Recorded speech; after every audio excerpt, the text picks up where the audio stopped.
De façon générale, tous les principes de la Bible sont rattachés d'une manière ou d'une autre à l'honneur. L'honneur dans le sens de l'obéissance, l'honneur dans le sens du respect. On honore nos autorités politiques, on honore nos autorités ecclésiastiques ou bien nos anciens dans la maison de Dieu. On honore nos parents selon la parole de Dieu. Mais l'honneur ultime est voué à Dieu. Mais lorsque tu étudies la parole de Dieu, tu découvres que l'honneur que l'on voue à Dieu repose non pas sur Dieu. L'honneur que l'on voue à Dieu repose sur Jésus. Tu ne peux pas dire que tu honores Dieu si tu n'honores pas Jésus. Jésus est le fondement. Jésus est le socle de l'honneur que l'on doit vouer à Dieu. Jésus est la gloire de Dieu. C'est pourquoi c'est lui qui a été souverainement élevé. C'est pourquoi c'est lui qui a reçu le nom au-dessus de tout nom. Il n'y a point d'autre nom qui nous a été donné que le nom de qui? Que le nom de Jésus. La domination repose sur lui. La gloire repose sur lui. La force repose sur lui. En son nom, tout genou fléchit.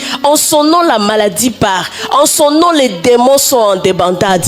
En son nom, nous sommes guéris de toutes sortes de maladies. C'est Jésus le fondement de la gloire de Dieu. La gloire de Jésus repose sur le fait qu'il est venu un jour dans le monde, qu'il est allé à la croix, qu'il est mort et qu'il est ressuscité. Mais voyez-vous, j'aime autre chose. Si Jésus n'est pas né, Jésus ne peut pas mourir. Si Jésus, sur qui repose la gloire de Dieu, est venu dans le monde un jour, c'est parce qu'une femme a accepté de le porter dans son sein. Marie a reçu une parole lui demandant de mettre au service de Dieu sa vie, son sein, afin de donner naissance à qui? À Jésus. C'est lui sur qui repose la gloire de Dieu. Marie n'a pas hésité. Combien nous multiplions des projets personnels? Je vais faire ci, je vais faire ça, je vais faire ci. Oui, c'est bien beau, mais j'entends les gens dire c'est bien beau, mais est-ce que tout ce que tu dois là, ça va au-delà de ce que Dieu veut? Est-ce que Marie était la seule femme dans sa génération?